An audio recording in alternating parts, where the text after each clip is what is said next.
Even though it's only January, I'm super excited to get things growing in my garden. And believe it or not, even in January, there are quite a few things that you can be starting both indoors and even a few things outdoors if you live in garden zones 7 and 8.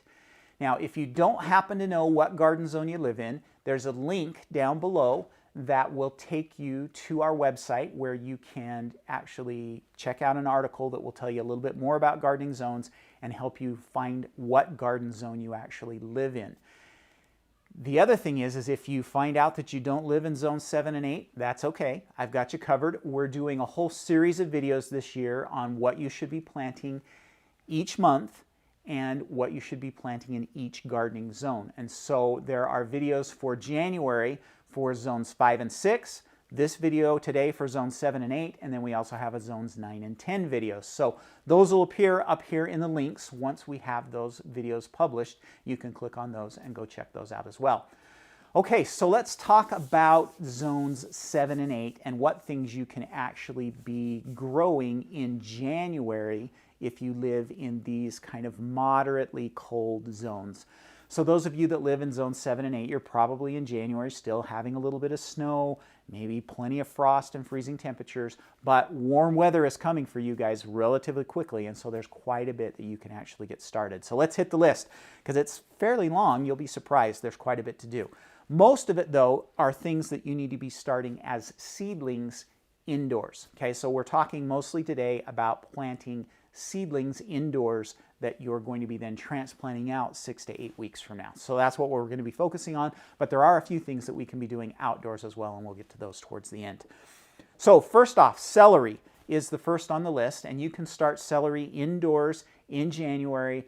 It'll be ready to go out into your garden in March or April, and that will get you a good head start on your celery plants. Parsley, which is an herb, will also do really, really well this time of year, and you can get those started indoors. Both leeks and onions can be started in January in zones 7 and 8, and then planted out in March or first part of April into your actual garden. And so January is a great time to get onions and leeks planted by seed indoors so that you can transplant those seedlings out into the garden later on. So perfect time for that. You can also, all of the plants in the broccoli family, so we're talking about broccoli, cabbage, cauliflower, kohlrabi, and even kale and Brussels sprouts can all be planted in January as seedlings indoors. So get your seeds started indoors, and then those will go out as the weather starts to warm up a little bit more. You'll be able to transplant those out into your garden. And it's a great time of year to get those going, especially kale. A lot of people kind of are questionable about the taste of kale. If you grow it this time of year when it's really cold, it actually tastes a lot better. So great time of year to get your kale growing as well. Other things that you could be growing as well would be like lettuce. If you want to take the time to grow some lettuce indoors and then transplant that out, now is a perfect time. And then if you live in zone 8, not zone 7, just zone 8, if you live in zone 8, towards the end of January, you could go ahead and get some peppers started. Now, peppers are a warm season crop, but they take a little bit longer to grow indoors. We're talking 8 weeks, maybe even 10 weeks for them to really get a nice plant. And so towards the end of January, you can actually get some peppers growing indoors if you live in zones 7 and 8, okay? Now, a couple of flowers as well. You could start some geraniums, and then coleus also would do well in January in zones 7 and 8. Again, you're going to be starting those as seedlings indoors. Now let's talk a little bit about timing. So if you live in zone 8, you're probably going to want to start these the first couple of weeks of January. Now, if you catch this video late, that's okay. You can still get them started later on in the month. But the first part of January is a good time for zones 8 because you've got a little bit less time before your warm weather shows up. Those of you in zone 7, probably going to want to put these plantings off until the middle or towards the end of January. So the 15th or beyond, if you live in zone 7, is when you're going to be planting those, okay? So all of those, again, you're going to be starting indoors under your lights in your seed starting setup, all right? And if you want to learn more about how to grow seedlings indoors with a seed starting setup, I actually have a video that you can watch. It's a course, a whole course about 3 hours long called Seed Starting Simplified. I'll include a link down below. We actually have that open for new students several times during the spring, so you can click on that and learn more about that down below. Now, there are a few things that you could be planting outdoors as well if you live in zones 7 and 8. And a lot of this is a little bit more applicable to zone 8 than zone 7. But if you're having a nice mild winter, then you might actually be okay even in zone 7 planting these outdoors. Okay, so let's talk about those. So the first one of those would be asparagus. So if you're wanting to start a new patch of asparagus, and especially if you live in zone 8, January is a good time. Wait for the soil to dry out, but you could get out there and get some asparagus crowns planted in January.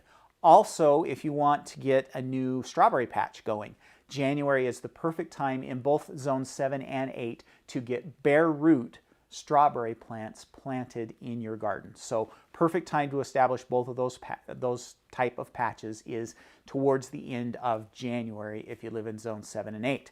Okay, there are a few things if you're having a really mild winter and your soil has dried out, there are actually a few things that you could plant out in the garden. And you might want to consider putting some protection up for these, maybe a cold frame or a hoop house, maybe even just some fabric row cover.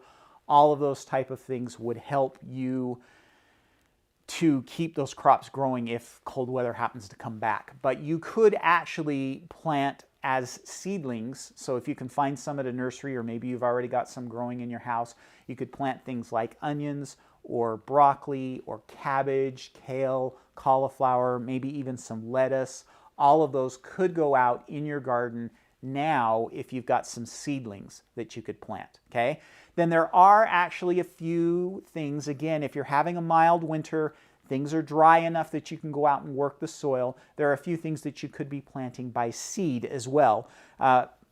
Some of the leafy greens, lettuce, kale, bok choy, all of the Asian greens, any of those could be planted by seed. And then all of the hardier root crops. So we're talking beets, carrots, radishes, and maybe even turnips could go in January if you live in zones 7 and 8 and the weather is cooperating, okay?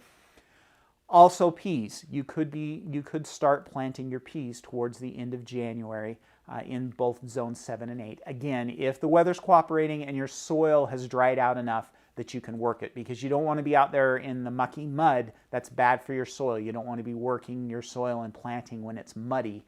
That's bad for your soil. So if weather conditions have dried out a little bit, you've had a mild winter, then you could be planting all of those. And again, let's run through that list.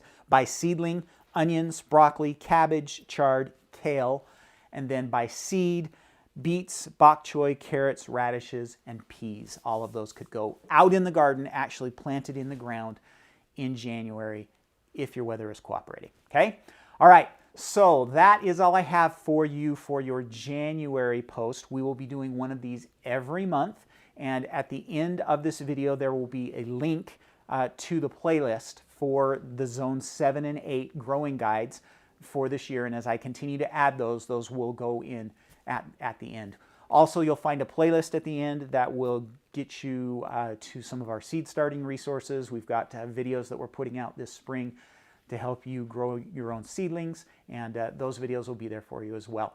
Okay, so that's all I have for you. Please make sure that you subscribe to my YouTube channel, and when you do so, make sure you click that notification bell. That will let you know when we post new videos. And if you like this video, give it a thumbs up. If you feel like I missed something, please let me know in the comments, and we'll add it to the description below. Okay, everybody have a great week. We'll see you in the next video. Happy gardening.